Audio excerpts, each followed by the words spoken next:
Assalamualaikum warahmatullahi wabarakatuh. Perkenalkan, nama saya Nurbaiti Masrurin, NIM 215710116. Saya dari program studi Tadris Matematika semester 3. Di sini saya akan menjelaskan cara menggambar grafik polinomial.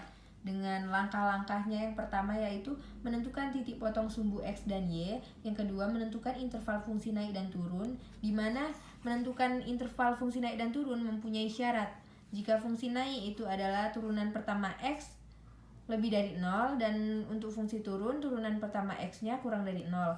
Yang ketiga yaitu menentukan titik stasioner.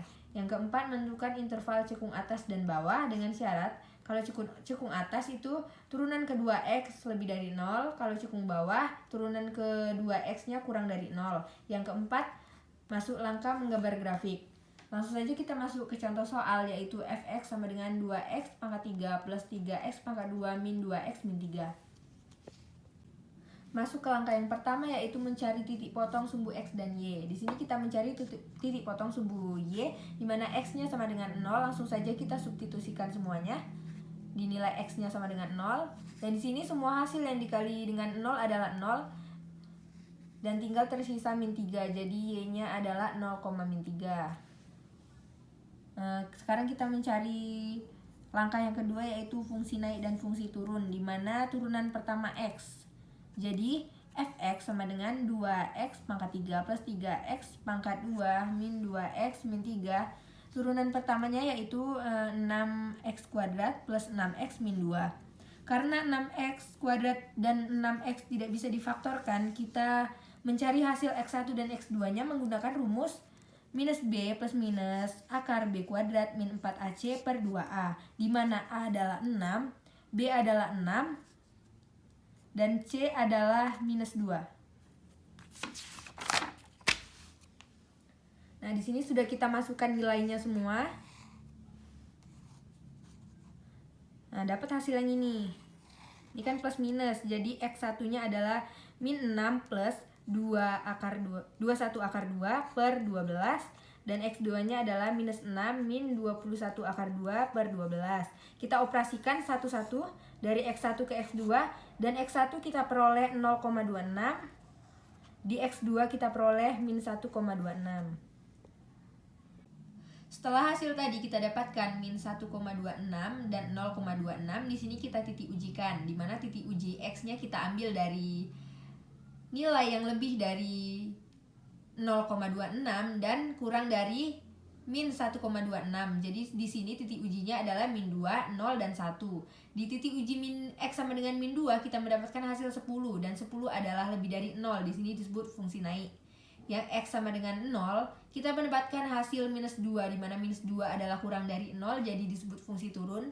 Dan X sama dengan 1, kita mendapatkan hasil 10, yaitu 10 lebih dari 0 disebut fungsi naik. Langkah selanjutnya yaitu mencari titik stasioner, di mana X sama dengan min 2 dan X sama dengan 1. Langsung saja kita substitusikan. Di X sama dengan min 2 kita mendapatkan hasil min 3, jadi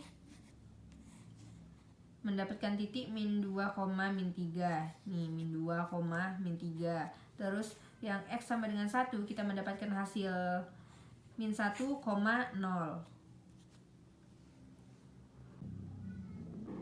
Langkah yang keempat yaitu mencari interval cekung atas dan cekung bawah. Tadi sudah kita dapatkan bahwa turunan pertama X adalah 6x kuadrat plus 6x minus 2.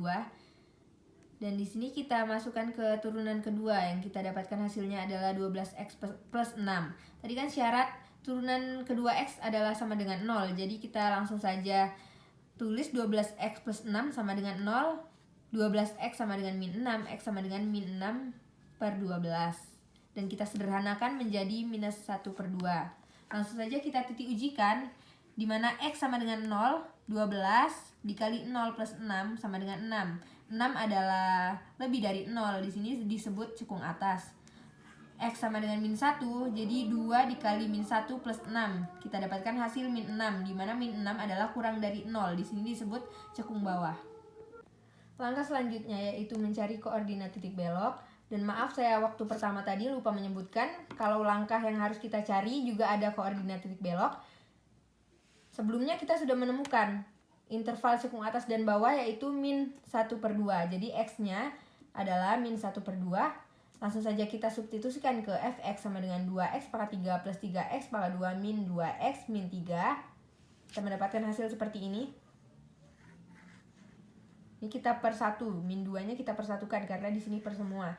Langsung saja kita samakan penyebutnya. Di sini saya ambil 8 untuk menyamakan penyebutnya. Dapatlah hasil min 24/8. Min 24 dibagi 8 sama dengan minus 3. Koordinat titik belok yang kita dapatkan adalah min 1/2, min 3. Dari titik yang kita peroleh tadi, 0,-3, min 2,-3, 1,0, dan 1/2,3, kita mendapatkan gambar grafik yang seperti ini. Dimana tadi titik beloknya ada di 1/2,-3.